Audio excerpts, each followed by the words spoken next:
personal journey into the low carbohydrate sort of space? Yeah, what a great question. Well, yes, so all my life I've had food issues. I was a foodie from my first memories. My first memories are of food. I always loved food. If there was sweets or carbohydrates, I was first in the queue. um, yeah, I was really very drawn to such things, and I think that's the case for many of us with these sort of sugar addiction-y, food addiction problems. That actually we were kind of born that way, and I think if I look back, my mother was certainly the same.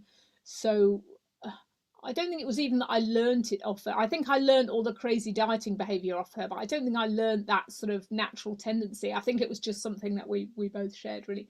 So yeah, so I had understandably a lifetime then of because I didn't like being overweight. I would try diets, lose weight, but then fall off the wagon because these diets are all unsustainable, aren't they? I did all the crazy shakes and whatever was the latest thing. I did it, put the weight back on again, up and down, up and down. And then about 10 years ago, I read a book called Escape the Diet Trap by Dr. John Briffer, who's also a UK GP. Um, and it was basically about low carbohydrate. When I read it, because of course I was thinking I do want to escape the diet trap, definitely. So I'm going to read this book.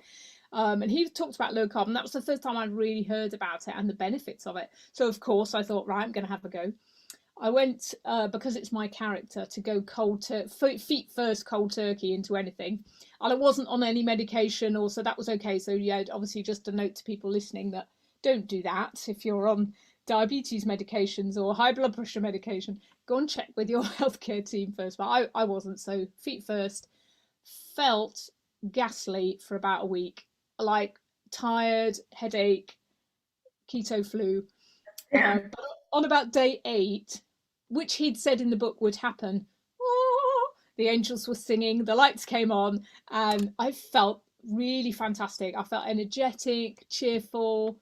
I was sleeping well. I was like, this is a miracle. So that was the start of it, really. And then what happened was, obviously David and I started thinking, well, we could work together on this project with his patients. So his patient population were getting sicker and sicker, more and more overweight, more and more diabetic in the 30 or so years that he'd been working there. So we thought, right, let's have a go. I did the psychology bit and obviously taught him, the grin model, and we worked in groups. I think groups are incredibly powerful, and again, most doctors don't do it, but it's wonderful the support that people give each other and the hope that people get from seeing other people make progress and do well. That's like an added factor, if you like. They see their neighbours losing 4 stone and reversing their diabetes. It's incredibly motivating for them. They feel they could, if George can do it, so can I. So we ran groups, and we've been doing that for nearly 10 years now.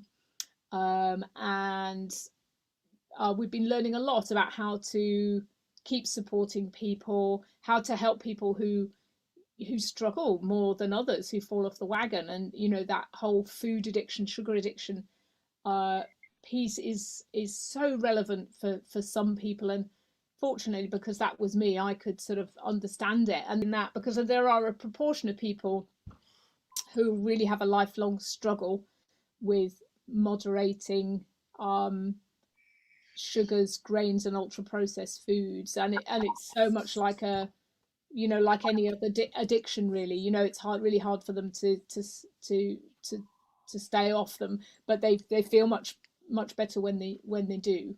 um and obviously there's an overlap sometimes with people who've got type 2 diabetes, for example. That they're finding it hard to stay stopped from sugar and carbohydrates, and that's why they've got to the point of damaging their own physical and mental health, really. So yeah, so that's the story for me. And obviously, having put my own, I didn't ever have diabetes, but put my own weight problems and food addiction into remission now.